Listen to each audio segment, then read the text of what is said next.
Wakil Ketua anggota Komisi 10 DPR RI. Selamat tahun baru 2022. Walaupun kita masih banyak tantangan ke depan, tapi saya optimis tahun ini transformasi pendidikan kita akan semakin positif. Untuk topik pertama, ini akan detailnya dibahas oleh mengenai guru honorer dan seleksi P3K akan dibahas oleh Dirjen GTK Mas Iwan. Tetapi sebelum itu mungkin saya memulai sedikit sebagai intronya.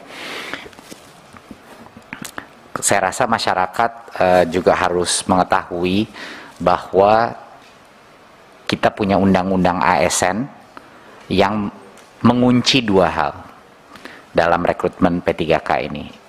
Yang pertama, undang-undang ASN itu mengunci bahwa baik dari pihak swasta maupun negeri harus diberikan kesempatan untuk masuk dalam seleksi guru.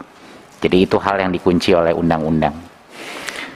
Dan yang kedua adalah pegawai ASN harus bekerja di dalam organisasi pemerintahan. Jadi ini dua hal yang memang dikunci oleh undang-undang ASN. Tetapi saya mengerti bahwa ada dua isu besar. Satu isu yang terbesar adalah beberapa guru yang tentunya yang lolos passing grade tapi tidak ada formasi. Ada isu kedua yaitu guru-guru yang mungkin lolos passing grade tetapi kalah dengan beberapa guru swasta dari sisi ranking. Dan yang ketiga adalah isu beberapa yayasan yang kehilangan guru. Ya, ini isu tiga ini. Nah, ini akan dibahas sama Mas Iwan, tapi sangat penting untuk masyarakat mengetahui bahwa Kemdikbud mengambil posisi yang sangat jelas di sini. Walaupun ini bukan keputusannya Kemdikbudristek, bahwa ini adalah keputusan Panselnas, di mana ada beberapa pihak, posisi Kemendikbudristek, kami ada di sisinya guru honorer. Artinya apa? Kami mengambil posisi dan berjuang di Panselnas untuk bagi guru-guru yang sudah lolos passing grade tapi belum dapat formasi, kita ingin dia tidak harus tes lagi, pada saat formasinya keluar dia langsung dapat. Itu adalah posisi Kemendikbud. Satu, pertama. Jadinya guru-guru honorer di luar, para organisasi-organisasi harus menyadari bahwa Kemdikbud ada di sisi mereka dan kami sedang berjuang setiap hari untuk meyakinkan perubahan, sehingga perubahan Permen Pan-RB sehingga proses seleksinya itu bisa pada saat guru itu sudah lolos passing grade, kita ingin dia langsung dan formasinya terbuka, dia langsung dapat dan tidak perlu mengikuti tes lagi. Ya, itu yang pertama. Kita mengambil posisi yang sangat jelas untuk membela hak guru yang sudah lolos passing grade, tetapi belum dapat formasi. Kedua, kami mengambil posisi yang sangat jelas juga. Kami sedang memperjuangkan bahwa seluruh proses rekrutmen ini kami ingin pastikan memaksimalkan afirmasi dalam bentuk apa? Afirmasi dalam bentuk kesempatan terbesar dan prioritas bagi guru di sekolah induknya. Itu adalah perjuangan kedua kita untuk memastikan dan memaksimalkan bahwa kita memberikan kesempatan terbesar dahulu bagi guru-guru honorer di sekolah-sekolah negeri di sekolah induknya dia, sehingga dia bisa mendapatkan kesempatan terbesar. Jadinya ini adalah dua hal yang sangat penting untuk dimengerti masyarakat dan para guru-guru honorer, bahwa Kemdikbudristek hadir di sisinya mereka. Ini sangat penting. Tetapi ini adalah keputusan bersama di Panselnas. Jadi mohon dukung kami dalam perjuangan ini, dan insya Allah kita akan mendapatkan terobosan, tapi kami akan terus berjuang untuk mencapai ini. Ya, jadinya sekali lagi saya mengulang, Undang-Undang ASN mengunci bahwa partisipasi dari guru swasta itu diwajibkan oleh undang-undang. Mereka harus diberikan hak karena mereka juga guru yang diberikan hak untuk bekerja. Sama seperti kalau kita membuka rekrutmen untuk masuk kementerian, harus bisa diakses dari pihak swasta juga gitu. Itu adalah undang-undang ASN. Dan yang kedua yang dikunci adalah ASN harus bekerja di dalam organisasi pemerintahan, tidak bisa bekerja dalam organisasi swasta. Itu dua hal yang dikunci. Jadi solusi kita apa? Tadi yang saya sudah bilang, kita harus membuat proses rekrutmen P3K ini lebih baik lagi, sehingga benar-benar memprioritaskan guru-guru honorer negeri di sekolah induknya dulu, kita berikan kesempatan. Dan yang kedua, yang sudah lulus passing grade jangan disuruh ngambil tes lagi. Pada saat formasinya tiba-tiba keluar, dia harusnya diamankan formasi itu untuk mereka. Ya, itu adalah posisi Kemendikbudristek. Poin saya terakhir sebelum saya berikan kepada Dirjen GTK adalah, Bapak Ibu, di tengah berbagai macam aspirasi dari masyarakat, janganlah kita lupa satu hal dan satu angka yang luar biasa. Hampir 300.000 guru di tahun 2021, guru honorer yang tadinya pendapatannya 400.000 sebulan, 500.000 sebulan, yang sengsara dengan gaji begitu kecil, sekarang telah menjadi P3K. 300.000. Kapan itu terakhir terjadi? Mungkin saya tidak, Bapak Ibu mungkin yang bisa lebih ingat, kapan itu terjadi? 300.000 guru sekarang kesejahteraannya terjamin, yang tadinya tidak. Jadi itu menurut saya suatu hal yang patut juga dirayakan, walaupun proses seleksi ini masih tidak sempurna, dan kita terus akan perjuangkan hak-hak guru induk, guru honorer, tetapi angka 300.000 ini tidak kecil, dan ini akan merubah kehidupan dan kesejahteraan mereka selama-lamanya. Jadi ini merupakan hal yang mungkin patut diingat juga. Dengan demikian dari saya, mungkin bisa saya berikan ke Mas Iwan. Silakan Mas Iwan. Terima kasih Mas Menteri. Assalamualaikum warahmatullahi wabarakatuh. Selamat pagi, salam sejahtera buat kita semua. Yang saya hormati pimpinan Komisi 10, seluruh jajaran pimpinan beserta anggota, Mas Menteri dan seluruh jajaran Kemendikbud. Izinkan saya juga menambahkan apa yang sudah disampaikan oleh Mas Menteri tadi. Ini hanya untuk menambahkan saja, karena sebenarnya prinsip-prinsip yang tadi sudah Mas Menteri sampaikan adalah poin-poin yang utama untuk melengkapi bahwa pertama, sejak kita memulai untuk memikirkan bagaimana ada sebuah terobosan untuk menyelesaikan isu guru honorer, Mas Menteri itu sebenarnya sudah mengambil posisi dari awal sangat jelas bagaimana guru-guru kita tidak boleh ada guru yang dibayar dengan tidak layak. Jadi ini sebuah hal yang dari hari pertama Mas Menteri sudah sampaikan kepada seluruh tim, dan kita memikirkan berbagai macam cara untuk melakukan itu. Hal yang tercepat yang bisa kita lakukan di awal, mungkin Bapak Ibu masih ingat, adalah ketika kebijakan Merdeka Belajar ketiga, BOS itu yang tadinya dipagu 15% untuk pembayaran guru honorer bisa menjadi 50%. Dan kemudian kita terus, BOS sekarang bisa jadi fleksibel, bahkan dengan masa pandemi ini, kepala sekolah bisa lebih besar untuk mengalokasikan gaji untuk guru honorer. Dan kemudian komitmen untuk bagaimana guru-guru kita mendapat kesejahteraan dan perlindungan kerja yang lebih baik ini kemudian kita rumuskan dalam sebuah seleksi untuk guru ASN P3K. Mohon maaf, bisa ke halaman 2, ya betul, halaman 24, silakan Mas Iwan, mohon maaf. Untuk seleksi guru ASN P3K, karena ternyata permasalahannya ada lebih besar daripada meningkatkan kesejahteraan dan perlindungan guru, yaitu bahwa di sekolah-sekolah kita, sekolah negeri yang ada, itu sekitar 40% lebih guru-gurunya tidak mengalami rekrutmen secara yang semestinya. Artinya terjadi sebuah supply dan demand, masalah supply dan demand yang sudah lama, sehingga guru-guru masuk menjadi guru tanpa perlindungan kesejahteraan dan kondisi kerja yang baik. Dan inilah yang kemudian ingin kita tuntaskan dengan seleksi guru ASN P3K ini. Dan angkanya sangat besar, angkanya itu kebutuhan rekrutmen guru di sekolah-sekolah negeri itu sampai 1 juta lebih formasi. Sementara guru honorer yang ada di sekolah negeri itu angkanya 742.000. Jadi ini sebenarnya kalau dilihat dari proporsinya, formasi itu lebih banyak daripada guru honorer yang ada.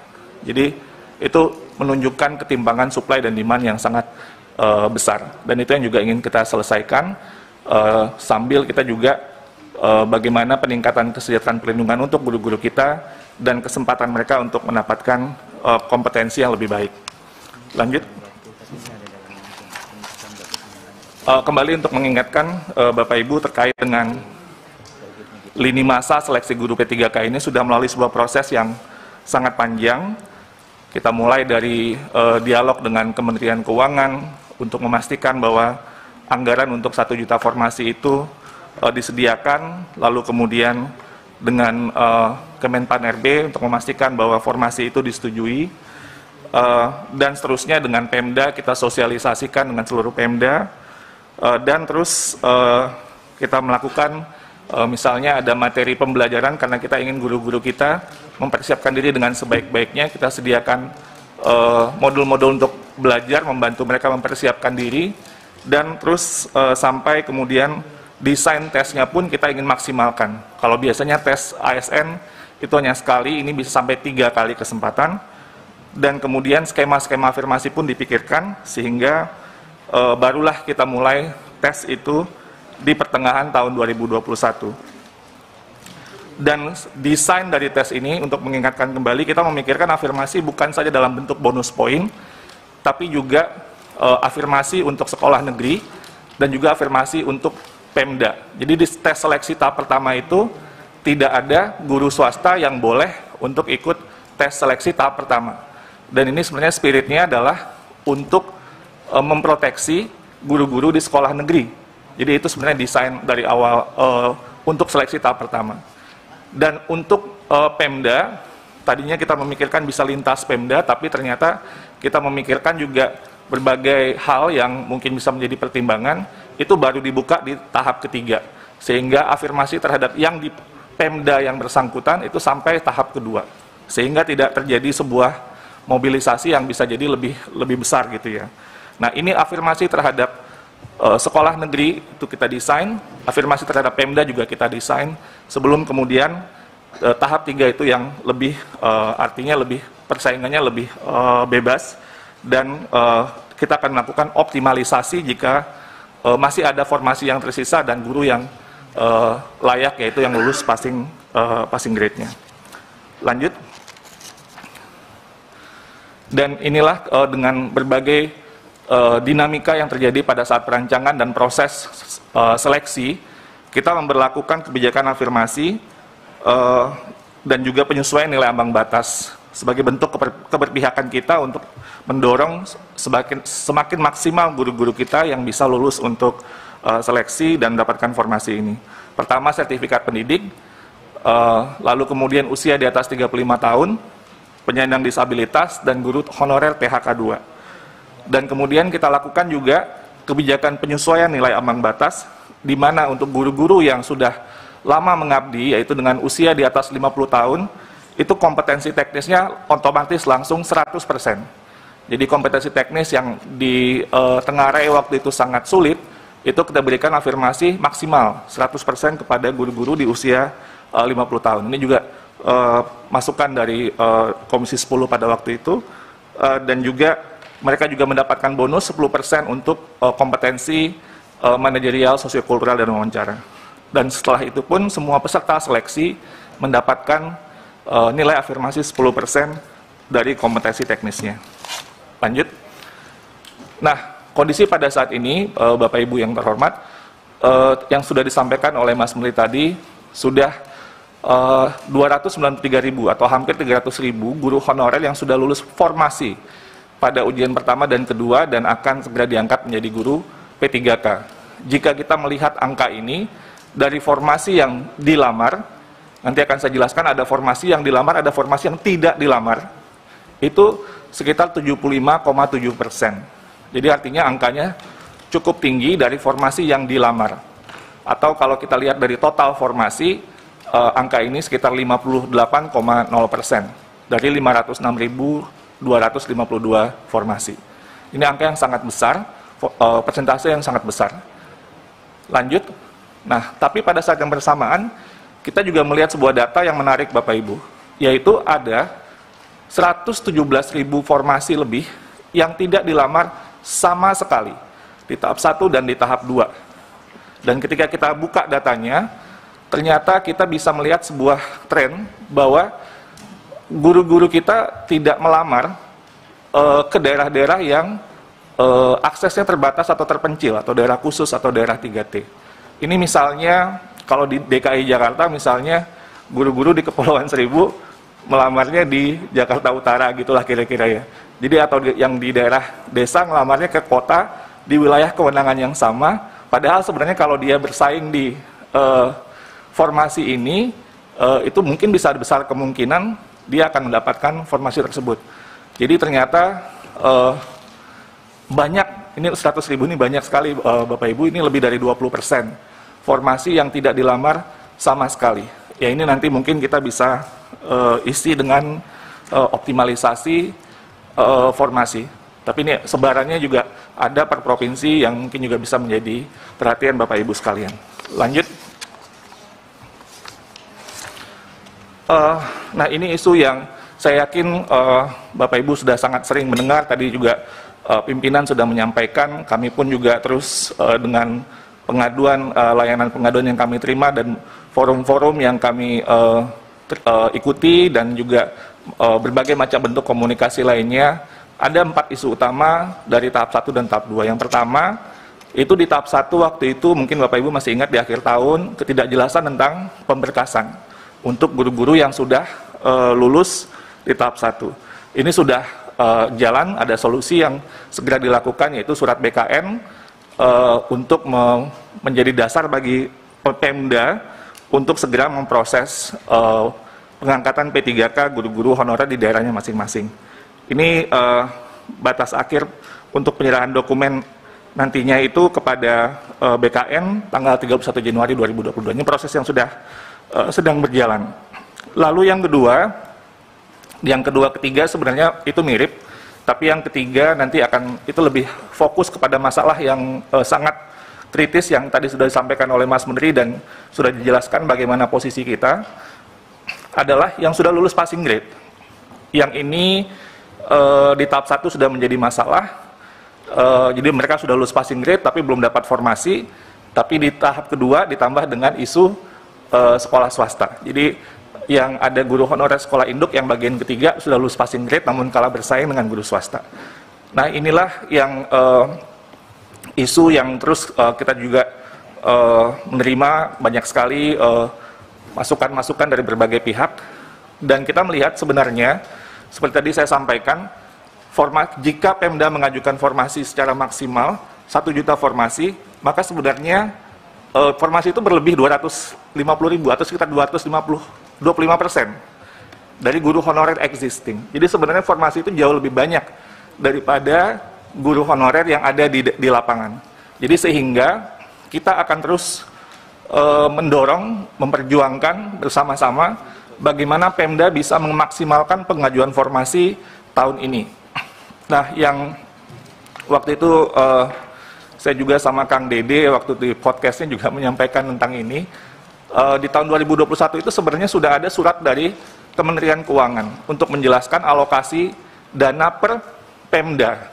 Yang surat ini disampaikan ke seluruh kepala daerah, gubernur, bupati dan wali kota. Dan untuk tahun 2022 ini sudah disampaikan dari tahun 2021. Jadi suratnya tanggal 13 Desember tahun 2021 dari Dirjen Perimbangan Keuangan untuk menyampaikan bahwa perhitungan anggaran P3K dalam dana alokasi umum itu sudah dilakukan dan bersifat earmark. Ini saya tebalkan sejak tahun 2000, surat yang pertama sudah disampaikan oleh Kementerian Keuangan bahwa kalau dalam sistem penganggaran yang namanya earmark itu adalah dana yang penggunaannya ditentukan secara spesifik sehingga tidak dapat digunakan untuk belanja lain. Sekali lagi, earmark ini kalau dalam penganggaran ini maksudnya adalah dana yang penggunaannya itu ditentukan secara spesifik sehingga tidak dapat digunakan untuk belanja lain. Dan ini ditegaskan ke surat yang sebelumnya itu sekitar bulan Maret 2021 untuk P3K 2021, untuk pengajuan 2022 yang sudah dihitung juga secara maksimal, itu juga sudah dikeluarkan surat dari Kementerian Keuangan kepada seluruh kepala daerah. Nah, kami terus dan bersama-sama dengan Kemendagri, Kemenkyu, Panselnas untuk melakukan sosialisasi dengan semua Pemda untuk mendorong pengajuan formasi secara maksimal. Dalam forum ini juga bisa saya sampaikan, kami berencana besok Mas Menteri dengan Pak Tito, Pak Mendagri, beserta Menpan RB, Menkyu, dan Kepala BKN akan melakukan rapat koordinasi dengan seluruh Pemda, hostnya Kemendagri, dan untuk menyampaikan bahwa ini sudah dilakukan, sudah ada anggarannya, pengajuannya sudah harus dilakukan untuk memaksimalkan, mendorong Pemda, semua kepala daerah untuk mendorong mereka mengajukan formasi secara maksimal. Karena ini adalah kunci, Bapak Ibu. Kalau ini formasi 1 juta ini nggak diajukan secara maksimal, akan timbul masalah sudah lulus passing grade tapi nggak dapat formasi, padahal formasinya jauh lebih banyak daripada guru honorer existing. Jadi ini harus kita dorong terus, mohon bantuannya juga Bapak Ibu di Komisi 10 untuk mengadvokasikan ini. Dan yang seterusnya adalah tentunya seperti tadi yang disampaikan Mas Menteri, kita ingin mendorong ada segera terbitnya Permenpan yang baru, sehingga aturan main yang baru seperti yang prinsip-prinsip yang Mas Menteri jelaskan tadi itu bisa kita langsung akomodasi. Lulus passing grade, nggak perlu lagi ikut ujian. Jadi begitu formasi yang muncul, itu mereka didahulukan dan mendapatkan formasi. Jadi itu perjuangan yang terus kita lakukan di Panselnas, dan Mas Menteri terus tentu juga mengadvokasikan hal ini. Setelah itu yang poin yang terakhir, dan ini yang juga tadi Mas Menteri sudah sampaikan, bahwa guru-guru swasta kehilangan guru-guru mereka. Kami sudah menginisiasi dialog, ya memang ada yang secara terpisah gitu ya, tapi waktu itu kita undang BMPS sebagai lembaga atau organisasi yang mewadahi berbagai macam sekolah-sekolah swasta atau badan musyawarah perguruan swasta, tanggal 6 Januari. Itu masih sangat, sudah tahun baru sebenarnya waktu itu di akhir tahun, karena kita sudah ingin untuk melakukan dialog, tapi ketemu waktunya di awal Januari, dan kita mendengar berbagai masukan-masukan dari berbagai anggota BMPS dari berbagai provinsi, dari Sumatera sampai ke daerah timur, yang intinya tentunya bagaimana guru-guru swasta dari pihak yayasan ya tentunya ini, guru-guru swasta yang telah lulus formasi ini dikembalikan dan ditugaskan di sekolah swasta. Nah, tapi dialog kemudian berlangsung dan kita pada akhirnya memahami bahwa kunciannya itu ada di Undang-Undang ASN, dan BMPS itu akan mengajukan judicial review untuk Undang-Undang ASN ini. Lalu kemudian yang tadi sudah disampaikan oleh Mas Menteri juga, ya sesuai dengan undang-undang ya semua warga negara ini berhak untuk mengikuti kesempatan untuk ikut seleksi sesuai dengan undang-undang, dan juga kita mendorong semua sekolah swasta agar juga bisa membayar gaji guru-gurunya dan juga kepala sekolah sesuai atau minimum sesuai dengan UMR, sesuai dengan Undang-Undang Ketenagakerjaan. Lalu selanjutnya, slide berikutnya. Bapak Ibu, ini adalah gambaran perbandingan formasi dan kuota per daerah, tapi angka yang terpenting di sini adalah ada 758.018 formasi sesuai dengan rekomendasi Panja Komisi 10. Kita sudah melakukan perhitungan termasuk seperti masukan yang kami terima untuk guru agama. Itu 758.018. Ini perhitungan kebutuhan kita, dan ini kita ingin memaksimalkan angka ini kepada seluruh Pemda untuk dapat mengajukan formasi ini, sehingga tahun 2022 ini kita bisa insya Allah menyelesaikan masalah guru honorer dan juga seluruh formasi bisa terisi dengan baik. Terakhir slide-nya, ini maksudnya untuk meng-highlight Bapak Ibu apa yang mungkin nanti bisa kita share juga surat dari Kementerian Keuangan, tapi intinya adalah sudah ditetapkan alokasi DAU tahun anggaran 2022 berdasarkan formula alokasi dasar dan celah fiskal. Dan yang di sini yang ingin saya highlight adalah perhitungan kebutuhan gaji formasi ASN daerah dalam alokasi DAU ini untuk gaji pokok P3K guru yang lulus 2021 itu dihitungnya 14 bulan gaji. Sekali lagi, oleh Kementerian Keuangan, kebutuhan gaji pokok guru P3K 2021 itu dihitungnya 14 bulan.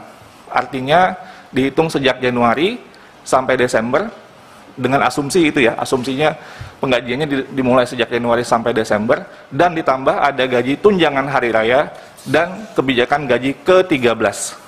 Itu dinyatakan secara eksplisit di dalam surat Kementerian Keuangan. Sementara untuk kebutuhan gaji pokok guru 2022 itu dihitung sebanyak 3 bulan gaji dengan asumsi proses terjadi, kemudian pengangkatan dimulai sejak Oktober 2022.